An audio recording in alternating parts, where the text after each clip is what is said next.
Assalamualaikum warahmatullahi wabarakatuh. Selamat sore, salam sejahtera untuk kita semuanya. Hari ini saya akan menyampaikan perkembangan penanganan COVID-19 di Indonesia. Satgas Penanganan COVID-19 telah mengeluarkan surat edaran nomor 16 tahun 2021 tentang ketentuan perjalanan orang dalam negeri yang berlaku efektif tanggal 26 Juli 2021 sampai dengan waktu yang ditentukan kemudian. Berikut adalah persyaratan yang harus dipenuhi untuk pelaku perjalanan. Bagi pengguna moda transportasi udara dari dan ke Pulau Jawa, Bali, dan daerah level 3 dan 4, wajib menunjukkan kartu vaksin minimal dosis pertama dan hasil negatif tes PCR maksimum 2 kali 24 jam. Sedangkan masyarakat yang melakukan perjalanan dari dan ke daerah dengan level 1 dan 2 hanya wajib menunjukkan hasil negatif antigen atau PCR maksimum 2 kali 24 jam sebelum keberangkatan.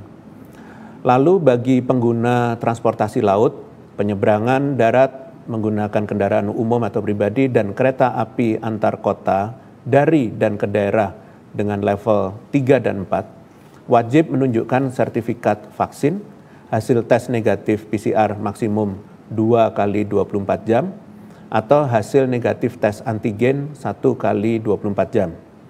Sedangkan dari dan ke daerah level 1 dan 2, maka hanya wajib menunjukkan hasil tes negatif PCR maksimal 2 kali 24 jam atau hasil negatif tes antigen 1 kali 24 jam saja. Khusus pelaku perjalanan di dalam satu wilayah aglomerasi, hanya wajib menunjukkan surat tanda registrasi pekerja atau STRP atau surat keterangan perjalanan lainnya. Pelaku perjalanan di bawah usia 12 tahun dibatasi untuk sementara. Selanjutnya, Kementerian Hukum dan HAM telah mengeluarkan Peraturan Menteri Hukum dan HAM nomor 27 tahun 2021 terkait pembatasan orang asing masuk ke wilayah Indonesia dalam masa pemberlakuan pembatasan kegiatan masyarakat yang berlaku efektif sejak tanggal 21 Juli 2021. Permenkumham ini diberlakukan untuk mencegah masuknya varian COVID-19 yang berasal dari luar Indonesia.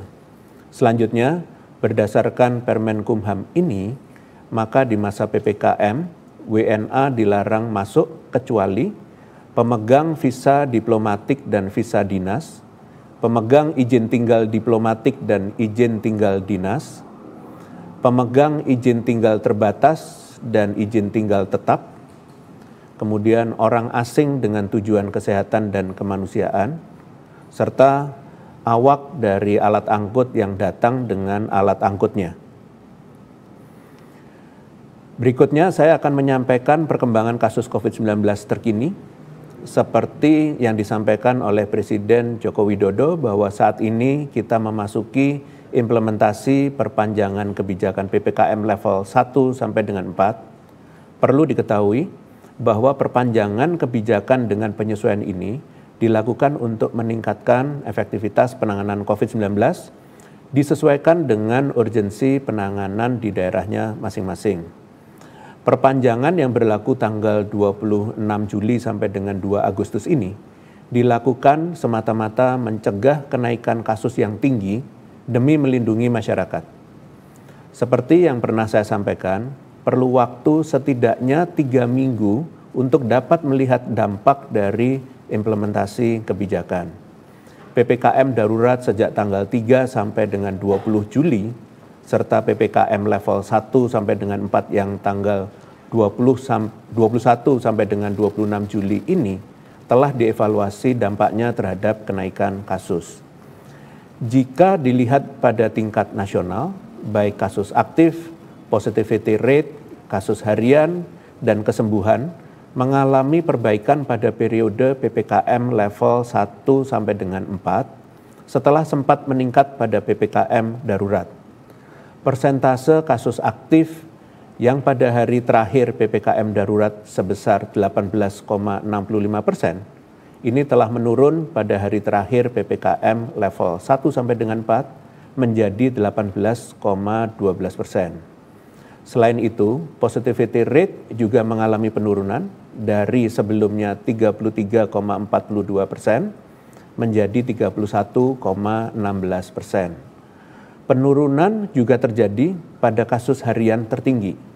Pada periode PPKM darurat, kita pernah mencapai kasus harian tertinggi yaitu 56.757.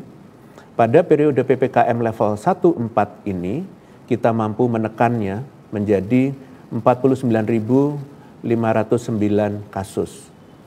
Begitu pula dengan jumlah kesembuhan yang terus menunjukkan peningkatan dari sebelum PPKM darurat, yaitu sebesar 11.578, meningkat pada PPKM darurat menjadi 29.791,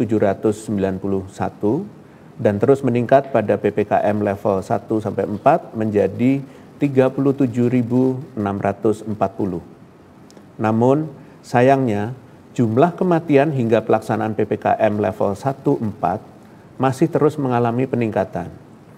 Pada sebelum PPKM darurat, kematian tertinggi sebesar 539, kemudian meningkat pada PPKM darurat menjadi 1.338, dan meningkat lagi pada PPKM level 1 sampai dengan 4 menjadi 1.487.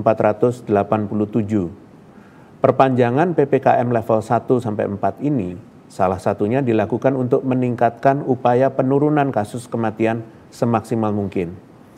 Selanjutnya, jika dilihat pada Pulau Jawa, Bali yang menerapkan PPKM level 3 dan 4, di minggu terlihat penurunan kasus mingguannya sebesar 24%, setelah sebelumnya terjadi peningkatan selama 2 minggu saat masa PPKM darurat.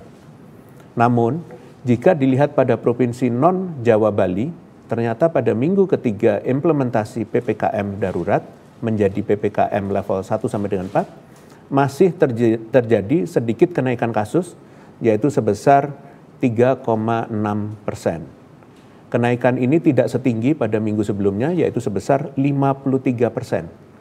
Kenaikan ini dikontribusikan oleh Kalimantan Timur dengan jumlah kasus sebesar 10.297 kasus, Sumatera Utara 7.528 kasus, Riau 5.999 kasus, NTT 5.904 kasus, dan Sulawesi Selatan 5.010 kasus.